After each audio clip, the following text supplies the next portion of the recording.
Welcome. Thank you for joining us today. My name is Amy Sam. I am the Health Education Project Specialist at the Maxwell and Eleanor Blum Patient-Friendly Learning Center at Mass General. Today's program is part of our MGfC Family-Centered Care Series, a special collaboration between the Blum Center and Mass General for Children. Before we get started, I just want to go a few items with you all. Please note that today's session is being recorded for educational purposes. If you're interested in viewing the recording, you may visit the Blum Center website at massgeneral.org/Blum-Center. Please note that you are in listen-only mode. Everyone has been muted so we can hear our guest speaker today. If you have any questions for our guest speaker, you may use the chat feature, which is located at the bottom of your screen. We'll have time for in the end. Only Blum Center staff and our guest speaker will see your questions. Please do not share any personal medical information or questions in the chat. If you have a personal medical question, please ask your doctor. Lastly, at the end of today's session, you'll be directed to a brief survey, which we would like to ask you to help us complete. Your feedback is important to us as we plan future programs. Okay, so next I would like to introduce you all to today's guest speaker. Joining us today, we have Dr. Timothy Wilens.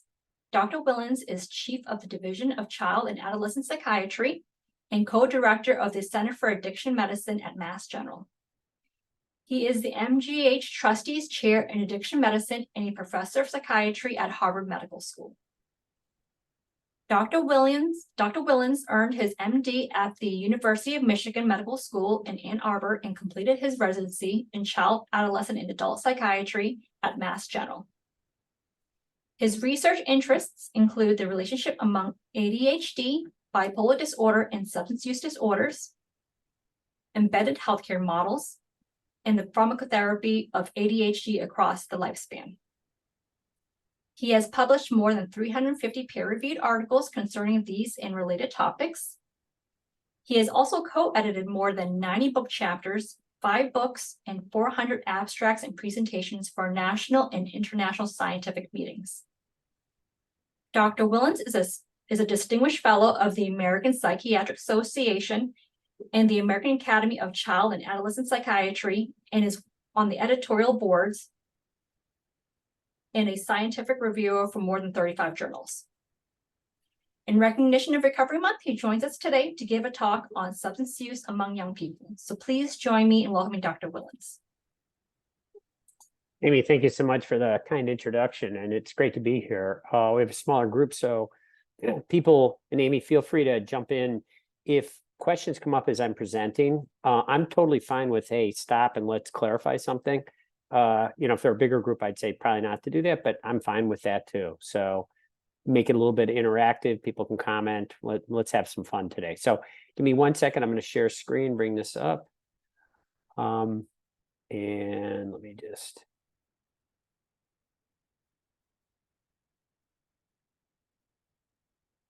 There we are. I think we're all set. So I'm going to be talking, as Amy said, about substance use in adolescence, sort of where things occur. We always describe disclosures here, just to be sure everybody knows different places I work. Relevant to this, I do substance use work out in the community, working with both Bay Cove Human Services and Gavin House. It's listed as Phoenix Gavin, but it's also Gavin. Most of the funding for my lab comes from the National Institute on Drug Abuse, NIDA, NIH, or actually the Food and Drug Administration. We're doing really cool work with both FDA and NIDA. And I am working on a new product, using virtual reality and artificial intelligence to treat substance use with 3D MGB collaborative agreement with 3D Therapeutics. So let's get started and talk a bit about how common is the problem of use disorders in kids. So when we look at experimentation, that's pretty common. 40 to 60% of kids are experimenting or using drugs and or alcohol, substances we'll call them. And if we look at how many people actually have a use disorder, that is, they've passed threshold and had problems associated with it, where they actually have not only using, but there's associated problems, difficulty with keeping their control of the substance down, using in the mornings through the day, having problems with school performance or sports performance or interpersonal relationships, etc. These are the rates. Now, this is a little bit older, but it's still the best study to date. And it basically shows that about 10% of kids up to age 18, notice I kind of keep it generic, adolescents, have a substance use disorder, and it's pretty equally distributed between alcohol and drug. Interesting, slight increase in drug, and you're going to see this go up just a little bit more, and this is coming down a little bit with more recent data. So what is happening in another area of substance use, if we're not talking about drug, classic drugs like marijuana or alcohol? One thing I want to remind you is prescription drugs continue to be an issue with kids. The good news is drugs like Vicodin, opioids, pain relievers are dropping precipitously. And this is sort of flattened out now. So I show you where the most of the decline happened was to 2016, but the data out to 2020 is showing us pretty similar rates. So what is being misused in terms of prescription over-the-counter medicines? The amphetamines, and it really should be stimulant medications. These are prescription stimulants for ADHD. What I want to point out is I'm working with a group at University of Michigan on this. This is a starting number. More people are misusing, it doesn't mean regularly, but have misused prescription stimulants than who have had them prescribed for ADHD. So the rates of misuse are actually higher than the prescriptions. But amphetamines are number one, followed by tranquilizers. These are benzodiazepines, Xanax, Klonopin, Valium. Those are the ones that you've probably heard the most about. And then opioids and other things. Cough medicine, look at cough medicine, that's over the counter. And when you look at illicit drugs, remember, all drugs are illicit in kids, right? So marijuana is illegal, but it's legal in age 21 and up. It's not legal in an 18-year-old. Marijuana, by far, is the most common.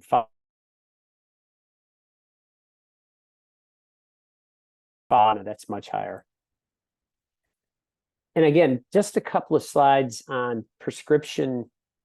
I noticed my internet is unstable, sorry. Some issues with prescription stimulant and prescription opioid and prescription benzodiazepine misuse. This is looking at one component.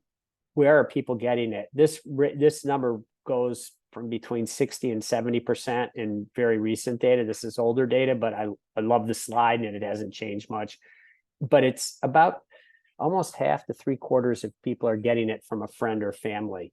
They're not getting it from their prescribers, which is a big thing. A lot of people think it's just the nurse practitioners, docs, or whatever that's feeding these problems. Well, they may be indirectly by creating reservoirs, but a lot of it has been given. You grab grandma or grandpa's prescription, or a friend of yours is treated for ADHD. They have excess supply and they give you or sell you prescriptions. That's where most of it's coming from in terms of prescriptions, medicine misuse in kids. This was a study we did in Boston. It's a little complicated, but if you just focus over here, this is looking at misusers of prescription stimulants and controls. These are college students. Misuse of stimulants happens in college students, and we got a lot of colleges around Boston. And in these young adults, the rates of substance use disorders, this shows you when it's beginning, is almost 50%. Almost 50% of people who misuse stimulant prescriptions, that could be once or that could be 50 times, have a substance use disorder. So we've learned that prescription medicine misuse, when a kid uses either the prescription written for them at higher doses or they use somebody else's, that we also need to think, is there another problem, like another use disorder? Do they have drug or alcohol use disorders? The other thing I want to show is that the onset of drug or alcohol use is really pediatric onset. It's really starting in childhood. So this shows sort of the 50% who have developed the problem. And notice it falls at around age 18 years of age. And if you go, a lot of us think of adolescents up to 24, 26. The Society of Adolescents follows kids to age 24, for example, and in our young person addiction service to 26. But if you use transitional age youth, kind of this area here, 3/4 of substance use disorders have started either during childhood or by adolescence. So what are some of the definitions that we use just to help us in terms of things. Use is just you used, right? You used at some point. Misuse is that there's an emergence of a pattern of use. So people are using, typically with kids, they're using on Friday and Saturday nights every week. Well, we call that misuse. The other time we would call something misuse is if they're using any prescription drugs, either theirs, they're being treated for anxiety and they're doubling their dose, or they're treated for ADHD and they're misusing the prescription or selling it, or non-medical use of any prescription where it's not written for you. So let's say you don't have ADHD, a diagnosis, and you're buying stimulants like Adderall or Adderall XR. A substance use disorder, though, is once you've passed the threshold where you have a pattern of misuse. So using, 4 or 5 days or daily is a big flag if you're using daily. And there's consequences, or you can't stop. There's consequences, or you're actually developing withdrawal symptoms. I was just listening to some cases from my fellows who are following people who are in our young person's addiction service. And these are young people saying that if I stop marijuana, I have a lot of irritability. I feel terrible. I get some nausea and it lasts for a few days. That's a withdrawal symptom. That would be one of the symptoms of a use disorder that you've developed. Some withdrawal symptoms when you stop or cease the use of that compound. We call it mild to severe. And another thing is we've relabeled everything. We call things substance use disorders. We've moved away from substance abuse. There's a very pejorative or negative view about substance abuse. When you say substance abuse, practitioners think misuse, moral, willfulness. If you say substance use disorder, the same practitioners, if queried again, see it as a disorder or use, a medical problem that can be addressed using multimodal treatment. So just calling something a substance use disorder helps us with better explaining this to other people and destigmatizing this. This is just fun. Where does substance use live in the brain? And a lot of people say it's a brain-based disorder. I'll make that clear in a second. We think it's sort of ongoing, I would say, sort of tension between this part of the brain, the frontal part of the brain that's involved with inhibitions. Don't do this, don't do that. It's around lunch. You may have had lunch already, or you're thinking of lunch, and you've allowed yourself half a cookie or a cookie for dessert. You have that cookie and you say, geez, I want another cookie, but you say, no, I don't want to have another cookie because I'm watching my weight. I'm watching my, my carbohydrate intake. And that's this part of the brain that's saying, no, no, no, don't do that. The flip side is this deeper side is the reward center. And I call that sort of the sex, drugs, rock and roll, and emotional centers of the brain. This gets turned on in kids. And it gets turned on very early, by the way. It gets turned on very early in childhood. That's why kids love sugar and kids will go after candy. And this part of the brain is saying, oh, yeah, you definitely want that second cookie. Have third cookie, too. And if you're having 3, might as well have 4 or 5 cookies. Why not? But this part, the front part says, no, no, no, no, no, no, too much. And the other part says, no, I want. With kids, this gets developed early. This takes a lot longer to develop. This takes up to age 25 to 30. So it's why adolescents get involved with substances. It just turns on the reward center. Just to give you a sense, you see this purple area here. This is actually PET scanning of marijuana. This is exactly where marijuana lights up the brain. Your reward center just goes, yeah, I love this stuff. A couple other things about it that help, from a family perspective. If you have a parent who has an addiction, there's an elevated risk for the kid to have an addiction.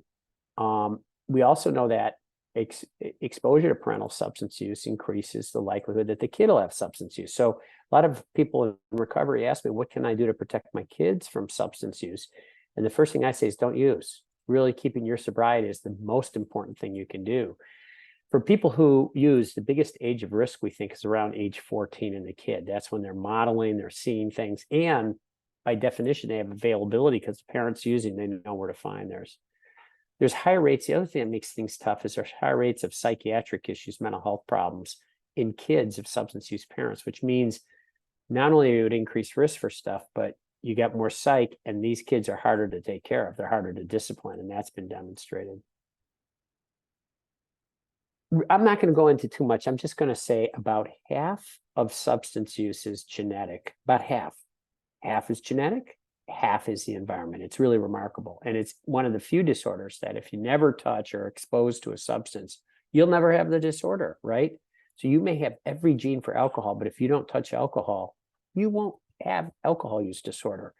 And in the kids who are at very high risk, there have been a number of studies that show that they respond differently to alcohol. They respond differently to like sedatives, and that genetically they're really loaded for this. So when we know there's a family history and we're working with a kid, we need to be watching them very carefully. And often parents do who have family histories.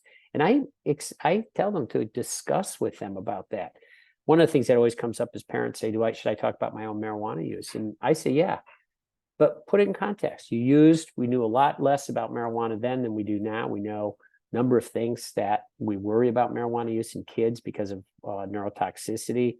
That the marijuana that parents used was typically a lot less robust in terms of the concentration, 4% maybe THC, which is the active component, versus now 16, 18%.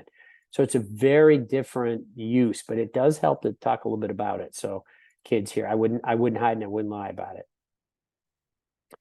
Other sort of environmental things that are really important with kids is families. So if you're drinking a lot, you go to events and people are drinking a lot, kids are going to be using, or smoking marijuana, people are going to use. Peers using it, and peers in community and school are sort of all linked. So peer use increases it. This is particularly important when kids leave home. So when they're living independently, 18, 19, 20 years of age, their new families are their peers. And if they're using, kids use. Same in the school. If it's inundating the school, there'll be increased use. And community substance use. If this is a community that has a lot of substance use, the values are different. The acceptability is higher. It's more permissive for using substances. The other issue is when there's a lot of substance use in the community, that means there's a lot of availability of substances. And for adolescents, availability begets use. An interesting statistic about our healthcare and monies that we spend on substance use, about half of monies that are related to diminishing substance use go to what's called interdiction. It's our DEA, it's alcohol, tobacco, and firearms. It's the military to help stop substances from getting into our country. It's legal. The other 50% go for prevention and intervention, most of it to intervention, and a much lower level to prevention. So keeping it out of is good. One of the biggest things you can do if you want to reduce the amount of alcohol in a community, for example, is limit the number of alcohol licenses. Again, I'm not going to go into this too much academia on this one, but I just want to say that there's two things that contribute and that get worse are self-esteem issues. So there's poor self-image and self-esteem in people who develop a substance use. And what I'm always struck with is once you have a substance use disorder as a kid, once an adolescent does, then they have a lot more issues with self-esteem. That's the bad news. The good news is, I've seen this multiple times, when kids start to get control of their substance use and they start to emerge in recovery from substance use, and it's a very positive story. Kids can do very well. They start feeling better, and they tell you their self-esteem, they feel better about themselves. They feel more confident. They feel more competent to do things. There's a lot of dynamic issues. There's two levels. One is I'm anxious, so I'll drink, and it reduces my anxiety. Think about ads. It's Miller time. What is that? It's the anxiety breaking properties of alcohol. So there is some of that. The problem with that is when you drink over time, then you start to develop problems with more anxiety, actually. And then you're drinking to cover the more anxiety. And then when you drink, then you create even more. So you get into this catch-22. The dynamic other issue is something called affect tolerance, which is more of an unconscious thing. You may not know it, but there was an abuse or some kind of terrible thing that happened to you. And you drink to sort of sublimate that. Maybe it happened when you were with somebody sexually. And so when you're in situations, kids are in situations where they're going to parties and something, there's this intolerable, I can't go unless I'm really schnockered. And so they drink or use sex, they drink or use marijuana or drugs to sort of anesthetize themselves. And they may not even be able to know what it is. That's one that really therapy helps to lice. That one is a tougher one to pick up. Here's some of the common, I'm a psychiatrist, so I'm really interested in the common mental health 80 to 90% of kids who have adolescent excessive substance use or use disorders have some type of psychiatric condition. Conduct disorder, kind of juvenile delinquency is common. It's identified early. If you have conduct disorder, if you have a kid who has conduct, you're going to have to monitor them because substance use is unfortunately a very common development in that group. In that group, by the way, look for mood, because if you can find that there's conduct and mood, let's say they're moody, irritable, angry, and they act out, if you treat the mood, it really markedly improves the conduct symptoms and the substance use. ADHD is one of my world expertise in terms of substance use. ADHD doubles the risk for substance use, triples the risk for nicotine use. If you start with adolescents with substance use, at least half of them have ADHD, so it's very common. The good news is if you treat ADHD in younger kids and continue the treatment, it reduces substance use. So treatment of ADHD reduces the risk for substance use. I'll come back to that a little bit later. What about anxiety and post-traumatic stress? Again, trauma, having an excessive trauma reaction, etc., doubles the risk. Anxiety often is a cue for substance use. Anger and anxiety are two that you got to watch. And finally, depression, twofold risk for substance use. And almost always it precedes substance use. Although I have to tell you, even today, heard another case of a kid who was smoking a lot of marijuana. And now that he's cut back his marijuana, his mood is getting better. And that usually happens, by the way. We've shown that trait, anger, hostility, others have shown mood increases with the amount you smoke, the blood levels, when you've started. And if you cut it back, you actually have some resolution in that. So one of the first things we recommend for kids who aren't feeling good is say, let's cut back the substance use. Let's work together to cut that back. And let's see how you feel. This is really new work that was just published, and it's really talking about autism spectrum. Something that we never realized is 1 in 5 kids in addiction treatment have autism spectrum. And those with autism spectrum have more severe substance use. Now, having said that, one of the important take-home points is that the treatment is different for kids who have autism spectrum and substance use than others. They have very different motivation. The ways to interact is very different. So we've actually come up with a new treatment protocol that was just accepted. I think it was just published, that is a new way to treat kids who have autism and substance use. And happy to answer more questions about that if that comes up.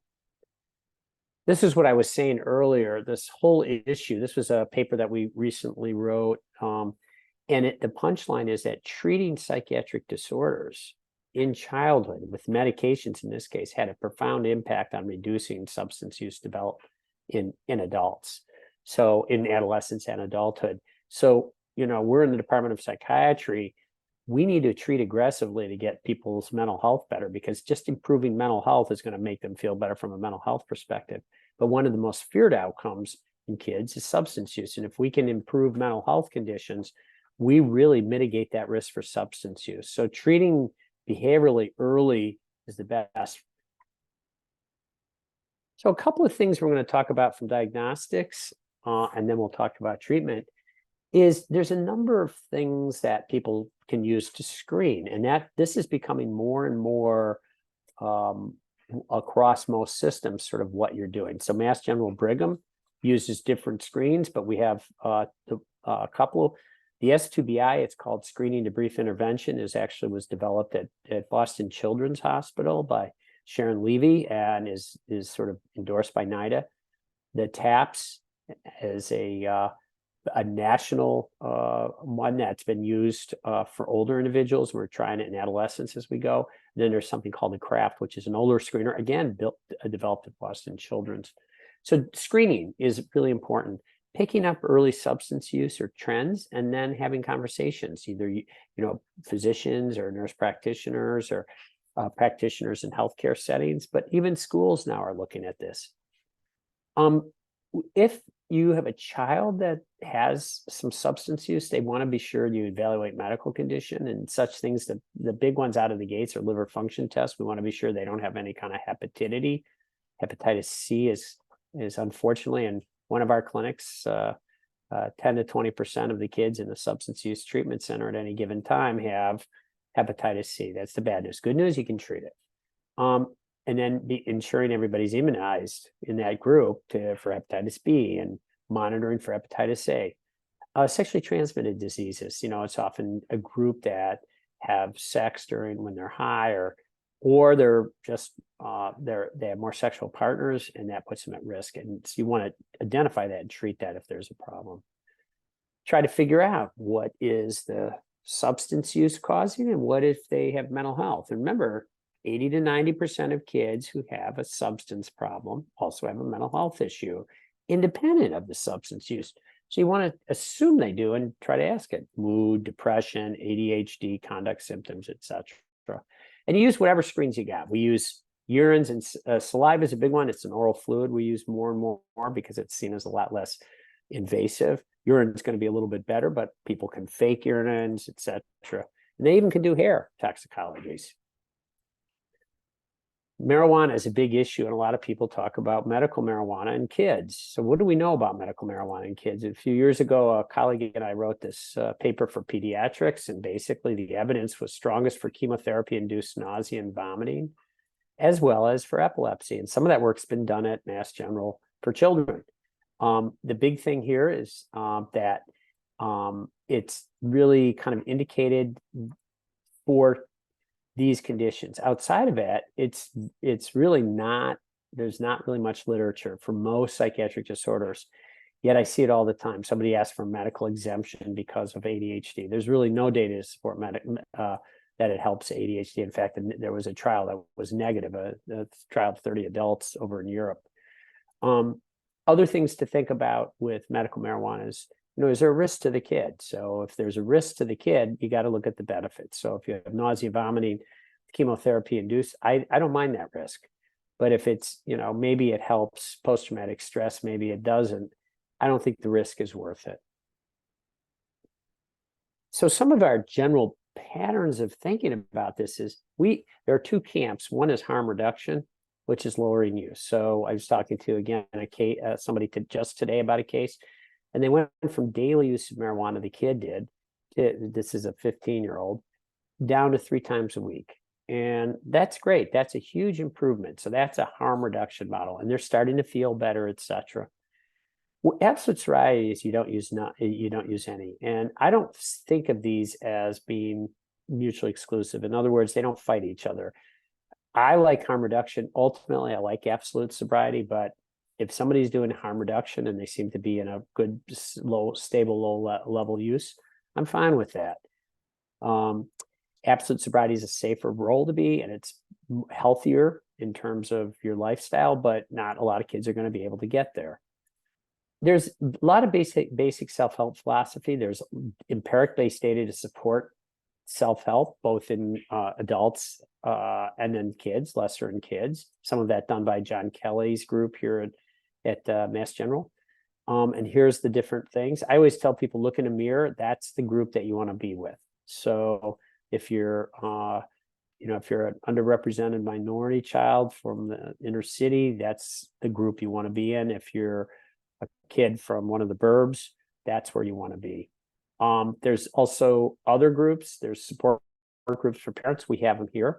Support groups are free. And then there's also parent coaching that you can do.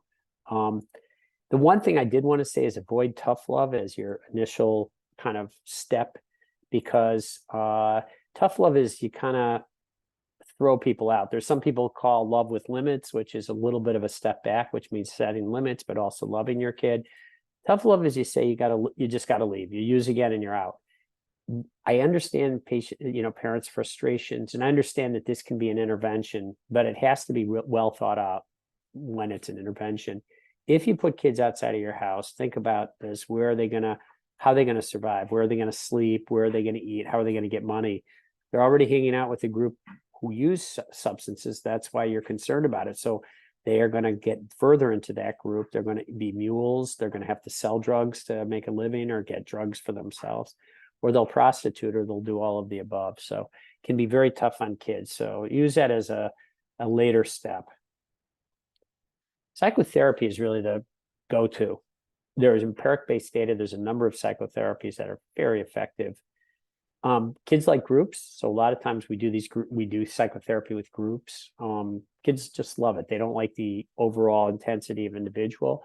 They can join, they can sometimes hear in other kids what they can't hear in themselves.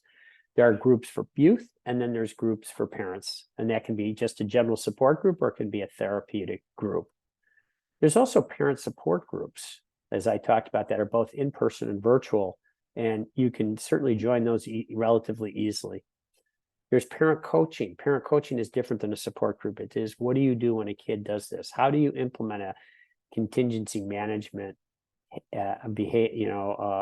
intervention for somebody who one of your kids? When do you give back the cell phone? When do you give back driving? How do you balance enabling versus ensuring the kid has basic survival needs? So having somebody sit with you and work with you on that. Motivational interviewing is, again, I'm not going to go too far into it. It's a technique that really is the beginning group, which is you engage with these kids. If you're working from a healthcare perspective, you engage with the kids, you discuss issues that are problematic, may not be substance use, but it may be linked to it. Set achievable goals, like this kid I was talking about. We're going to cut back my marijuana use from daily, and they did, to 3 times a week. They set the goal, they did it. Now they can set the next goal.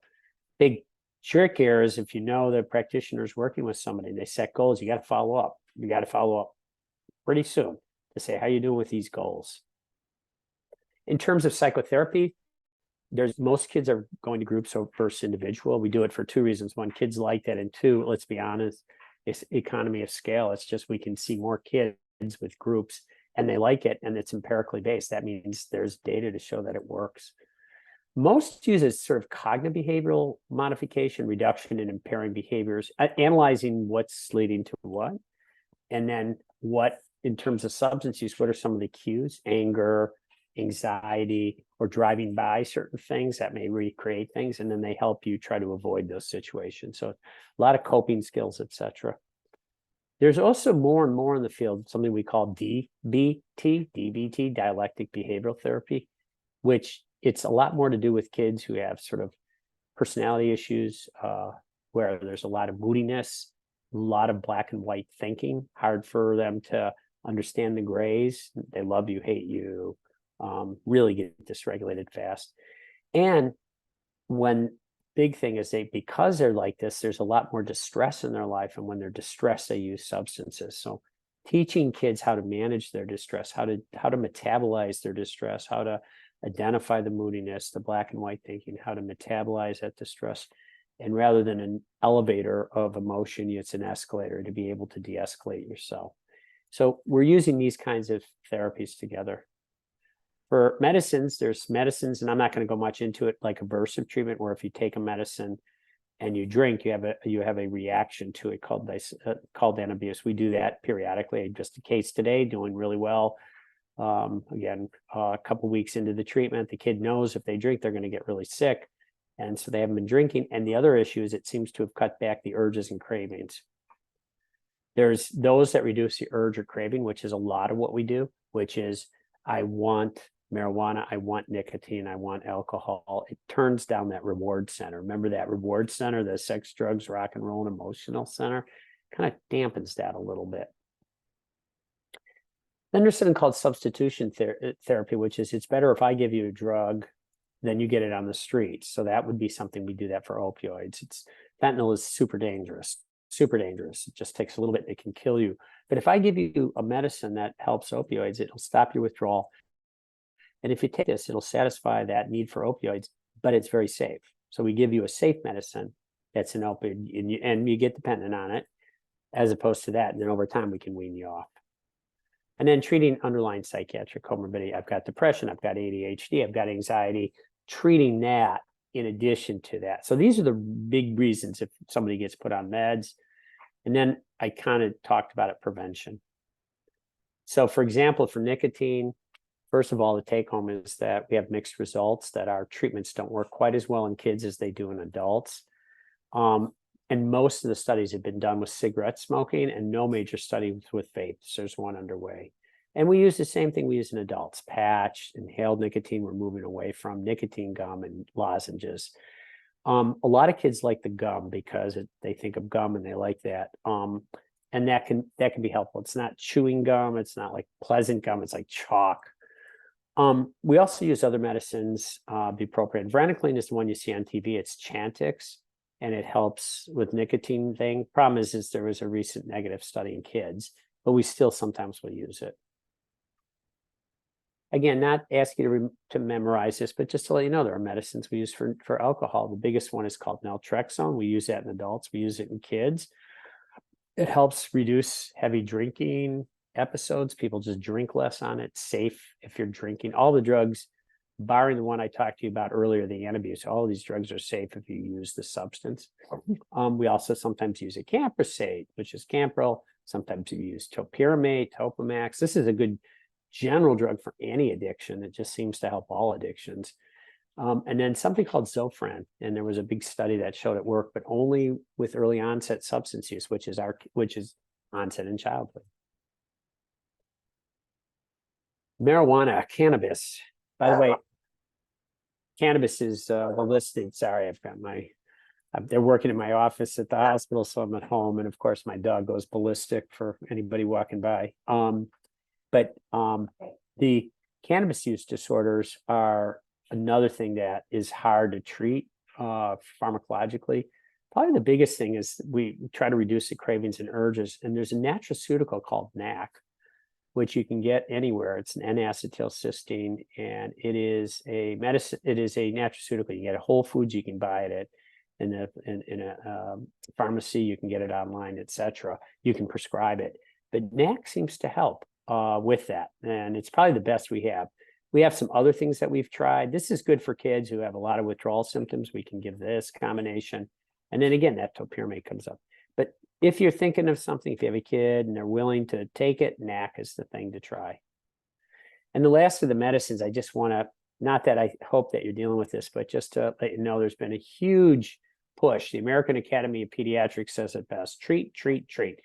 Any kid, I don't care if they're 14, 15, or 16 with opioid use disorders, we go ahead and we get them treated pretty quickly for opioid use. We don't wait and say, we're going to try abstinence and all this, because every time they use fentanyl, they're at risk for overdose. And too many people are dying from fentanyl. 100,000 last year from overdoses. Most of them are opioid and most of them are fentanyl. You can give them this. This is the one that's approved. This is actually FDA approved in kids, Suboxone. It's called in Subutex, and we use this quite a bit. So what are some things you can do as a parent, or somebody who aunt, uncle, or somebody around kids? Talk about it. So at the American Academy of Pediatrics and everybody says start it early, 5th grade, 10 years of age. Start talking about nicotine use, substance use, any of your friends using.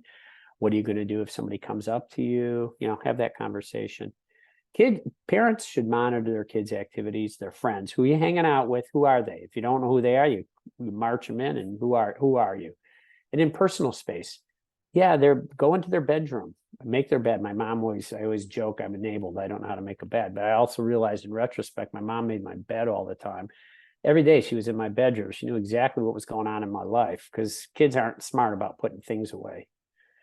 If you smoke marijuana, kids smoke. And if your kid has a problem, there's no way they're going to get better if you're still smoking. So parent marijuana use, especially since it's legal, can really cause problems with this. And if your kid has a problem, or if you know of that, the data are not good in terms of kids getting better if parents are still smoking marijuana, even if it's legal. The flip side of it is be reasonable about substance use rules. There's, we're dealing with legalization, make it older, make it hard for kids to get their hands on it. But balance that. Another thing is zero tolerance policies. You got to be careful with zero tolerance, which means if anybody gets caught, they're thrown out. It's not necessarily a good thing to do, because I say it's great until it's your kid or your neighbor's kid. And that's usually who it is. It's your kid or it's your neighbor's kid. These are decent kids who are experimenting. And a lot of kids experiment. There's old data, for example, that actually showed kids who experiment with drugs and alcohol are actually psychologically healthier than those who don't. Now, I'm not advocating for experimentation. What I'm saying is that trying it here or there is common. Using on a regular basis is not common. That's not common. That's a minority of kids. But what it should be is stepped. If you get caught, then you have to go to counseling, or you meet with parents and you talk about a therapeutic plan. But you don't just suspend or throw kids out of school. as a psychiatrist, this is huge. Treat mental health problems. If you want to prevent, you want the number one prevention of substance use, it would be treat mental health. Number two would be try to limit availability in a community level. So I want to summarize and we'll go to questions. It's common. The treatment ultimately reduces the risk for that. Discussion about substance use is critical. Start talking about nicotine and then substances by age 10, 11 years of age. Treatment of those kids who have both substance and mental health issues, which is very common, require addressing both. Sometimes we start initially with substance use, but very rapidly go after the mental health. And multimodal treatment works. So we have good data to support that. Getting parents into support groups, et cetera, kids into groups for therapy groups, and then treating the mental health condition with therapy and or medications can really help with that. So with that, I'm going to stop share and I'm going to pass this back over to Amy and let her kind of move forward with that. Thank you so much, Dr. Wilens. We are now at the end of the session, so if you have any questions for Dr. Wilens, feel free to enter them in the chat. We have a question about support groups. Are there any virtual support groups, either for parents or youth, offered in Spanish? That's a great question. The answer is I do believe there are. So I wish I had that. I wish I had that at my fingertips, but I believe there are. And some of that runs in cohorts with the Chelsea the Chelsea Behavioral Health program. So I think if people are interested in that, if you were to reach out to Chelsea, the Mass General Brigham Community Health program over in Chelsea, you can get specific referrals for Spanish because they've connected both for behavioral health and substance use. And the one thing that does seem to be helpful is trying to link with that, because any kind of treatment really works better if it's both culturally sensitive, which it happens when you're speaking, and obviously the actual language sensitive, so that people understand what you're saying. They're not having to interpret in their head. And often, like I said, which goes around with that is cultural. So it's cultural and linguistic sensitivity. So I'm glad that you asked the question, and I wish I had that at my fingertips. Thank you. Can you provide a little more information on treatment for kids on the spectrum? Yeah, so kids on the spectrum, it's a very new field. And we have, so first of all, at our ARMS program, Addiction Recovery Management Service, we have a new protocol that we developed for these kids. And the protocol was a derivative of that which we use for people with substance use disorders. Kids with substance use disorders, but it looked at a couple of major differences. Number one, kind of the story you told parents are different, because we appreciate that many parents of kids with autism spectrum may have some spectrum issues themselves. Number two, with the other previous kind of classic substance use, we spend a lot of time on internal motivation. Many kids with autism have problems identifying their thoughts, feelings, motivations. It's a hard thing for somebody with autism to do. So we can't use that for motivation. Their motivation is external.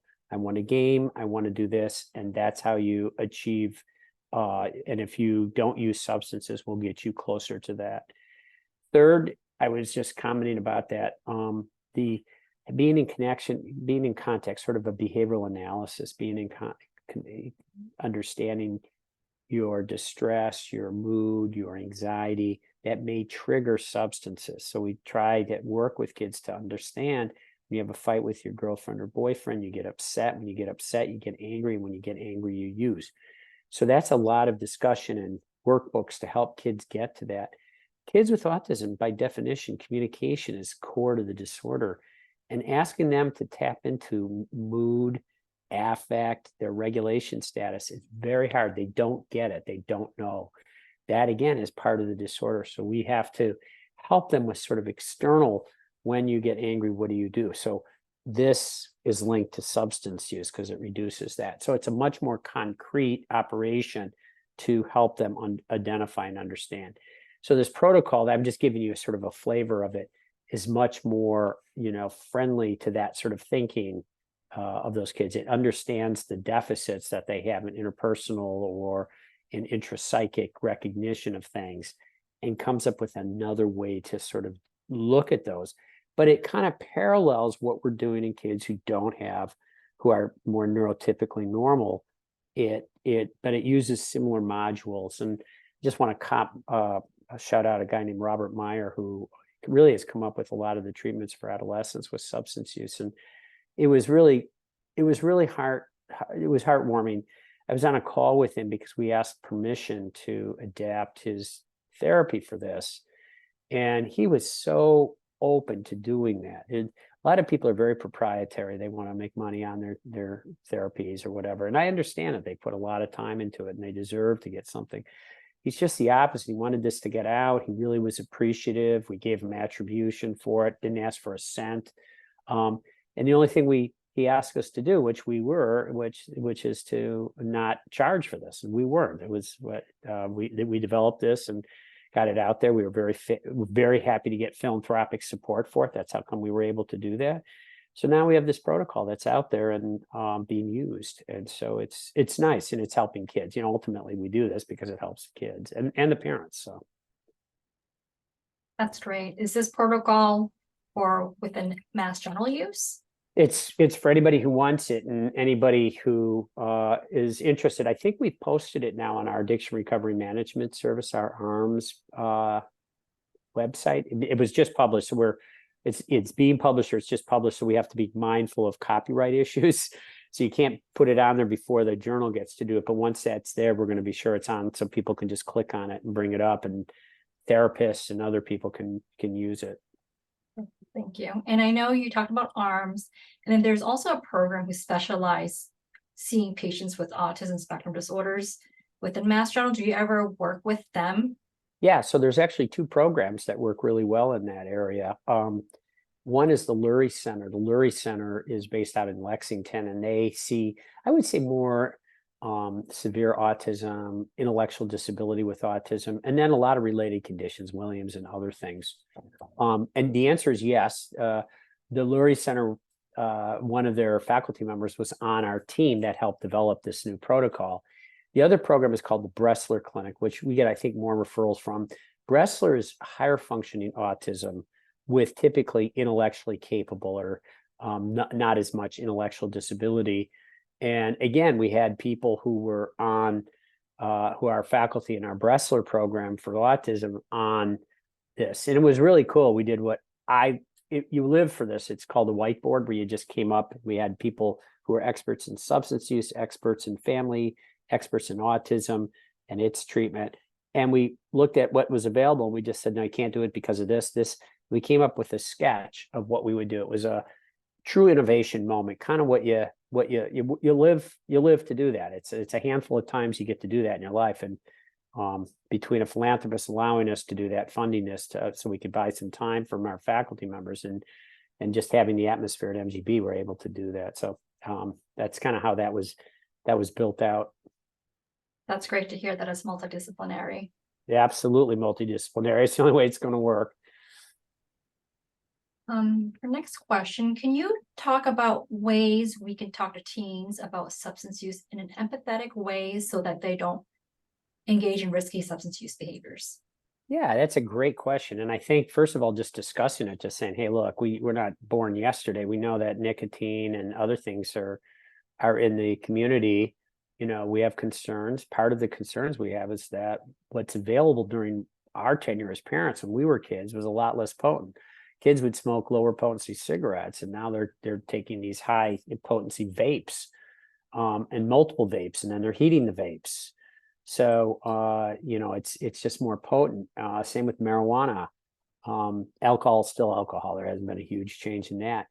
But to say, it's around, it's in the community. Most kids don't use, which is still normative.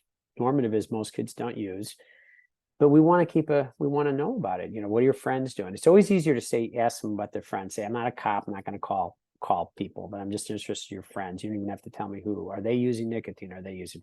If the friends are not using, the likelihood that they're using is lower. It's a lot lower. In fact, some of the screeners start that way. They just ask. And then just say, it's something that's going to be around, and we appreciate you may try something here and there, but you got to be really careful. And certain things you can't even try. So it's one thing to drink alcohol. It's another thing to smoke marijuana and know that it's safe. You know, you have to be careful with marijuana because it can sometimes be laced. Not often, by the way, but it can be. But once you go to prescription drugs, or once you start with any kind of opioid or painkillers or anything that you're sniffing or doing any more, there's a risk that you do it once or twice, and you could be the one unfortunate kid that has an overdose. And this was the first or second time. A, you don't have good tolerance for it. And B, you didn't know what you were doing. Somebody gave you some bad stuff.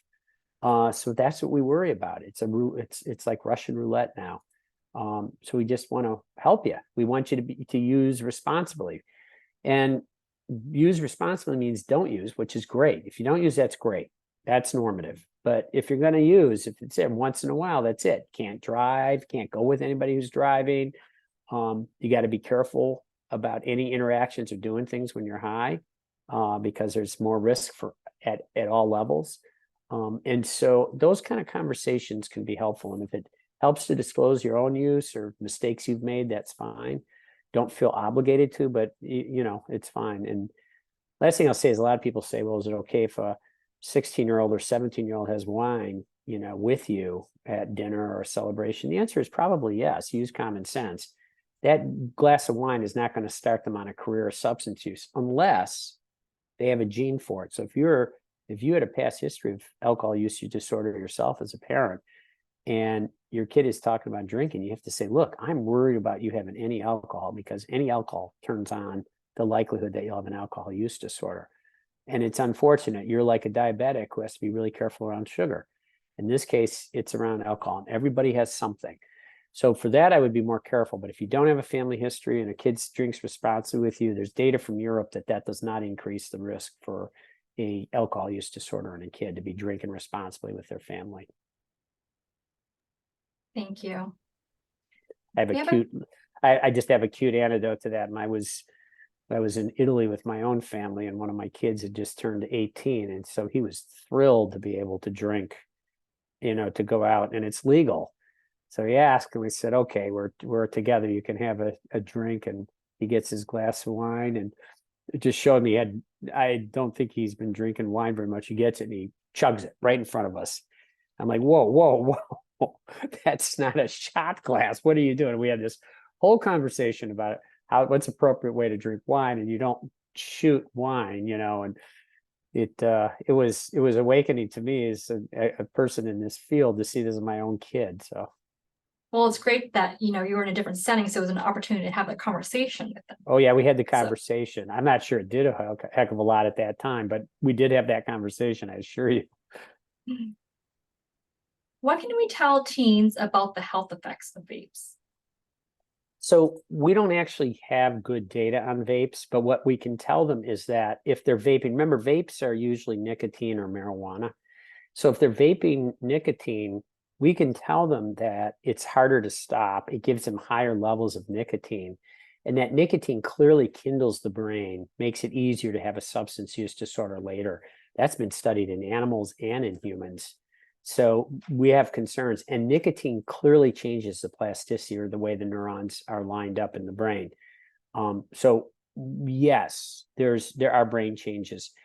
For marijuana, we say, look, marijuana is probably for kids, especially if they're under 16, 17 years of age. If they're smoking or vaping marijuana, there's data that it has what's called the neurotoxic effect, that it impacts IQ points, lowers, impacts what we call executive functioning. Wilens, I call it a Wilensism. It's secretary of the brain. That's kind of how I call it. That doesn't work as well if you've been smoking a lot. We did a study that showed 25% of kids who smoke a lot of marijuana develop an executive function deficit.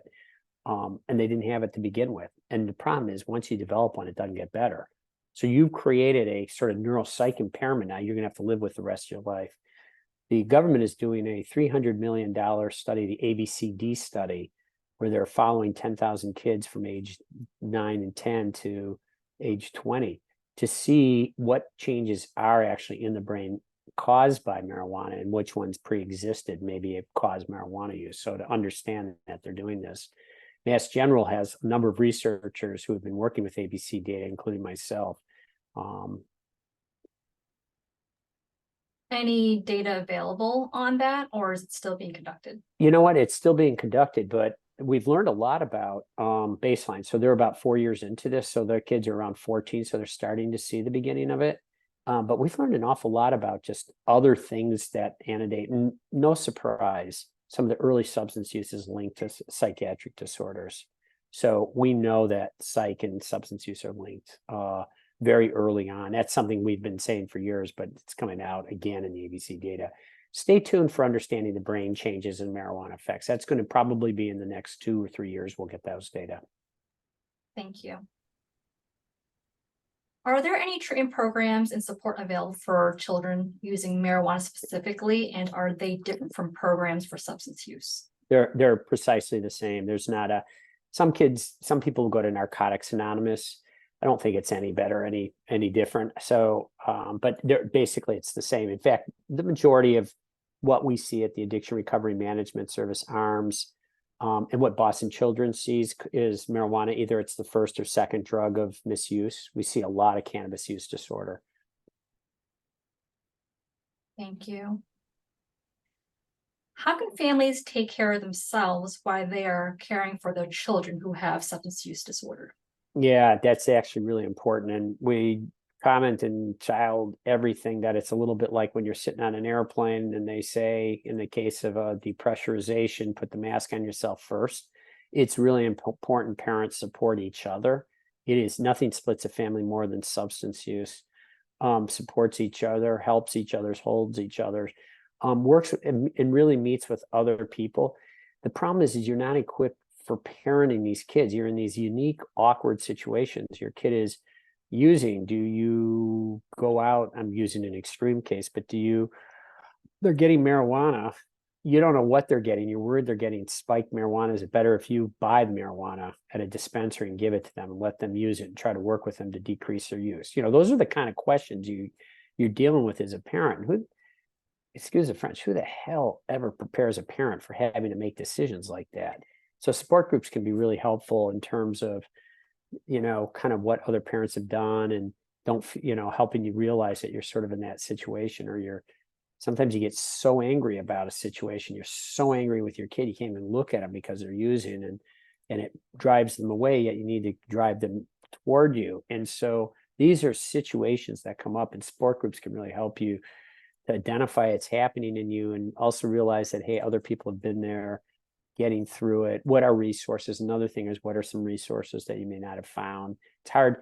We have a fragmented system. The government health line for behavioral health, you can just Google it, helpline for behavioral health. They'll very quickly help to find you treatment for you and your family. They can access all of the sites, and they probably have, to an earlier question about Spanish support groups and treatment groups, they'll have that list available and they can help make referrals for you. If you don't feel comfortable with that or whatever, CSAT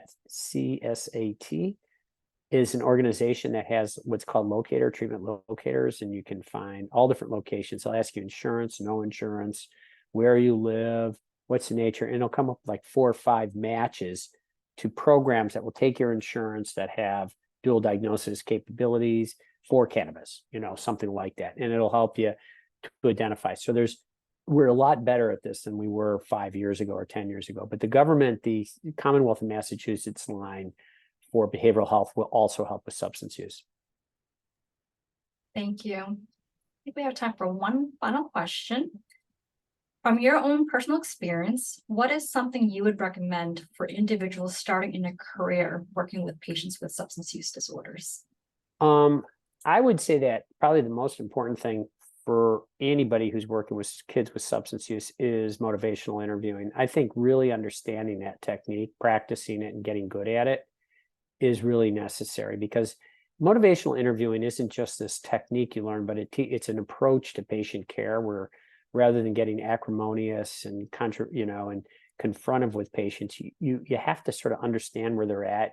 You're listening more than you're talking. You're trying to help them understand what's going on, helping them set goals, and then following with them what's going on. So there's a sort of collaborative style. And a lot of work with young people really focuses around derivatives of that. And then But if you can start with motivational interviewing, I would say that that's a really good first start for anybody working. It teaches you empathy, it teaches you compassion, it helps you understand, and helps you work with kids who have this, teaches you often sort of a harm reduction model and gets you started. So I would say that that would be where I would invest in right out of the gates. Thank you. And before we end today's session, do you have any final thoughts you'd like to share with the audience? No, these are phenomenal questions, and I want to leave you with hope that there's a lot we can do for kids like this. I was just listening today to a number of very sick cases that came into our system, and I would say, half to 2/3 of the ones that were being presented by fellows that I supervise who are rotating through the program, they're doing better. They really are. They're back in college. They're attending high school now, and they've got some of the standard aches and pains of any adolescent, but they're doing okay. They're doing okay. And so I want to leave you with hope that even kids who have fulminant substance use disorders, that we can do a lot, and leave you with, I'm a huge advocate for prevention, identifying mental health things, treating it, having conversations, monitoring your child's space, bringing things up quickly, identifying if there's an issue. That all has a real positive impact on it. Thank you so much, Dr. Wilens. Thank you all. And thank you for everyone spending the hour with us. As I had mentioned, today's session is being recorded. If you're interested in viewing the recording, you may visit the Blum Center website at massgeneral.org/Blum-Center. It'll be made available in a few weeks. Thank you so much, everyone. Have a lovely rest of the day.